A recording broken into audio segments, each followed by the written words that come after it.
Salve, salve galera, tudo bem? Professor Henderson aqui mais uma vez, para a gente poder resolver agora uma questão de pirâmide, uma questão da Universidade Federal de Pernambuco.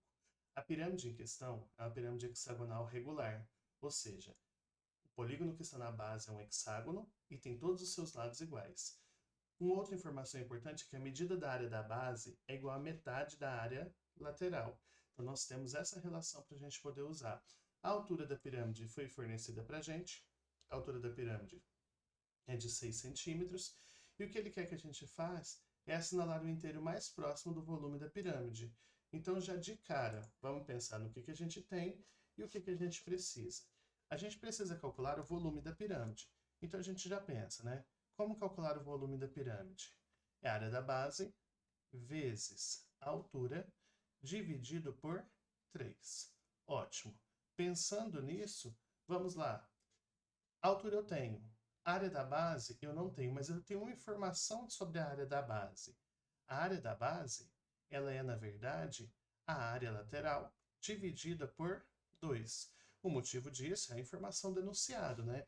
Que a área da base é igual a metade da área lateral. Então vamos pensar, como é que essa área da base poderia ser calculada? A primeira coisa, se a gente analisar bem a nossa base, um hexágono regular, o hexágono regular pode ser decomposto em 6 triângulos equiláteros. Então, a área da base vai ser 6 vezes a área de um triângulo equilátero. Bom, a área de triângulo equilátero tem uma formulazinha que a gente pode pegar direto. 6 vezes L ao quadrado, raiz de 3, sobre 4. Já de cara, para facilitar um pouquinho, vamos simplificar o 6 e o 4 aqui ó, por 2. Então, dividindo 6 por 2, teremos 3 vezes L ao quadrado, raiz de 3, sobre, dividindo aqui o 4 por 2, ficaremos com 3L ao quadrado, raiz de 3, sobre 2. Bom, nós não temos o lado, então vamos deixar, por enquanto, dessa forma aqui, a área da base. Vamos nos concentrar na área lateral. Quem é a nossa área lateral? Bom, a área lateral, eu percebo que são 6 triângulos iguaizinhos. No caso, nossos triângulos aqui são triângulos isósceles. Então, eu vou pensar nele aqui, ó. Como é que eu posso calcular a área de um triângulo isósceles? Desenhei a altura de um dos lados ali, de uma das faces qualquer, e com essa altura agora, o que eu posso pensar em fazer? Eu posso pensar em calcular a área desse triângulo aqui da face lateral a partir da forma clássica, base vezes altura dividido por 2. Porém, vou multiplicar tudo isso por 6, porque eu tenho 6 triângulos nas faces laterais. Já de cara, eu posso pensar em simplificar aqui o 6 com 2, ou seja, 6 dividido por 2, 3, vezes... Agora vamos ver quem faz o papel da base. A base desse triângulo da face lateral aqui, ó, na verdade, é o lado do hexágono, lado que eu tinha chamado de L, então vou fazer essa substituição. E a nossa altura aqui, quem é na verdade? Eu vejo que ela liga o vértice ao ponto médio do lado oposto. Ele é, na verdade, o nosso apótema da pirâmide, comumente representado pela letra G. Então, vou trocar aqui a altura por G. Bom, vou pegar essas duas equações que eu obtive aqui no final, essas duas igualdades aqui do final, e vou substituir na informação do enunciado. A área da base, ou seja, 3L ao quadrado, raiz de 3 sobre 2, é igual à área lateral, que eu acabei de descobrir aqui, que é 3LG, só que essa área lateral estava dividida por 2, então 3LG também fica dividido por 2.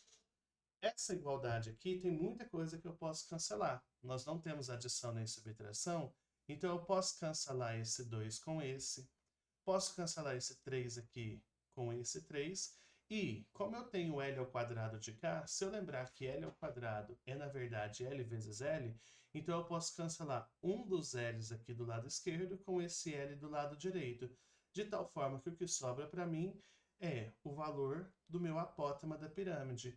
O apótema da pirâmide, na verdade, é a medida do lado multiplicada por raiz de 3. Bom, eu tenho essa informação, G igual a L, raiz de 3. O que eu posso pensar em fazer agora? vou tentar achar o valor de uma dessas letras. Para isso, o que eu preciso me lembrar? Eu tenho um triângulo retângulo em qualquer pirâmide, desde que eu tome, por exemplo, esses elementos aqui. Vou pensar no meu triângulo aqui, onde esse elemento aqui é a altura da minha pirâmide, né? É simplesmente esse segmento que está aqui. Opa! É esse segmento que se encontra aqui. É a nossa altura. Nós temos esse segmento se ligando aqui. Perdão. Esse nosso segmento se ligando aqui, que é o apótema da base. E nós temos justamente esse G aqui, que é o nosso apótema da pirâmide. Bom, esse apótema da base, eu não sei nada dele por enquanto. Só que eu posso muito bem pensar em utilizá-lo a partir das nossas relações entre lado e apótema com o raio de um polígono regular inscrito. Essa tabelinha aqui me traz justamente aquilo que eu preciso nesse momento. Então, vamos lá. Eu quero achar o apótema do meu hexágono. Então, o que eu vou utilizar nesse momento aqui é pensar justamente nessas relações que se encontram aqui na minha última coluna. Então, olha só. Quem é o meu apótema? Se a gente pensar bem, o apótema está aqui, ó. O apótema de um hexágono, no caso aqui. O que nós temos? É o R, é raiz de 3 vezes R dividido por 2. Beleza. Bom, mas eu não tenho esse R. Então, eu vou utilizar a informação também do hexágono em relação ao lado. Eu sei que o lado é igual ao raio. Ó, o lado do hexágono vai na mesma medida do raio. Então, se o lado é igual ao raio, eu posso fazer uma modificação aqui e dizer que o apótema é, na verdade, o apótema da base é, na verdade, raiz de 3L sobre 2. Bom, então, ó, eu tenho esse apótema da base aqui, que é raiz de 3L sobre 2. Eu tenho esse G aqui, que é, na verdade, L raiz de 3, foi calculado nesse local aqui, e a altura me foi fornecida. A altura vale 6. Então, se eu olhar para esse triângulo aqui com essas informações agora, eu vejo que ele só tem uma incógnita, ele só tem um termo desconhecido, que é justamente o valor do meu L. E o nosso triângulo é retângulo. Então, podemos utilizar o nosso tão famoso teorema de Pitágoras. A hipotenusa é sempre o lado que se encontra oposto ao ângulo de 90 graus. Então, a hipotenusa é o apótema da pirâmide, que no caso vale L raiz de 3. Então, vamos fazer hipotenusa ao quadrado igual. Os outros dois lados são os nossos catetos. Nós temos o M, o apótema da base, que é raiz de 3L sobre 2, que também deverá ser elevado ao quadrado, somado com um outro cateto também elevado ao quadrado. Só que o outro cateto nós temos um número, o valor dele, que é 6. Então, mais 6 ao quadrado. Na hora que a gente fizer aqui a propriedade da potência de um produto, nós ficaremos com L ao quadrado e a raiz de 3, quando eu elevar ao quadrado, isso vai dar apenas 3. E de cá, mesma coisa. Na hora que eu elevar a raiz de 3 ao quadrado, fica 3. Elevo também o L ao quadrado e elevo o 2 ao quadrado, obtendo assim um 4 aqui no denominador. Mais 6 ao quadrado, 36. Bom, temos uma equaçãozinha. E essa equação nossa aqui, ela tem um denominador diferente dos outros. Eu posso simplesmente pensar em tirar o MMC em ambos os lados para poder cancelar esses denominadores. Então, aqui, denominador 1, MMC entre 1 e qualquer número é justamente esse número. Então, o MMC entre 1 e 4 é justamente 4. Dividindo pelo de baixo e multiplicando pelo de cima, 4 dividido por 1, 4 vezes 3, 12. 12 L ao quadrado. 4 por 4, 1 vezes 3L ao quadrado, 3L ao quadrado. Mais 4 dividido por 1, 4 vezes 36, 144. Tirei o MC dos dois lados, posso cancelar os meus denominadores. Agora, eu percebo que eu tenho L ao quadrado dos dois lados. Vamos trazer todos os L ao quadrado para o primeiro membro e vai ficar 12L ao quadrado menos 3L ao quadrado igual a 144. Porém, o que a gente sabe? 12L ao quadrado menos 3L ao quadrado são 9L ao quadrado. E o 9, que apareceria aqui multiplicando o L ao quadrado, eu posso simplesmente pegar e, já que ele estava multiplicando, retirá-lo daqui e mandar para o outro lado dividindo. Portanto, na hora que eu fizer essa divisão, eu descubro que L ao quadrado é igual a 16. Mas, como que o quadrado vai para o outro lado? Como uma raiz, então eu chego à conclusão que o meu L, na verdade, é a raiz de 16, e a raiz de 16 vale 4. Então, L é igual a 4. Bom, voltando aqui então no meu volume, que era o que eu queria desde o início, eu posso pensar, área da base está aqui. A minha área da base é 3 vezes L ao quadrado, só que olha o L, eu acabei de calcular o L aqui, ó.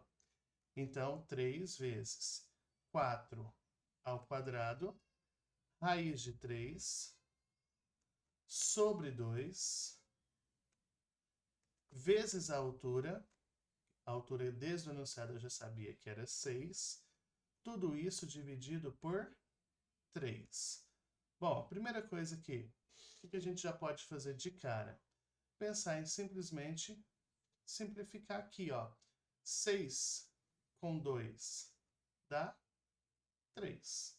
Então, nós temos, na verdade, volume é igual a 3 vezes 4 ao quadrado são 16, raiz de 3, vezes 3, sobre 3. Agora, veja bem, eu tenho um 3 embaixo e um em cima. Posso cancelar, por exemplo, esse 3 com esse 3.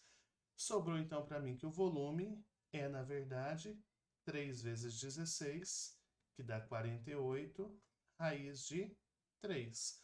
Ou seja, como ele me deu a informação que a raiz de 3 é para usar o valor de 1,73, para eu finalizar e chegar à minha resposta, basta eu multiplicar esse 1,73 por esse 48.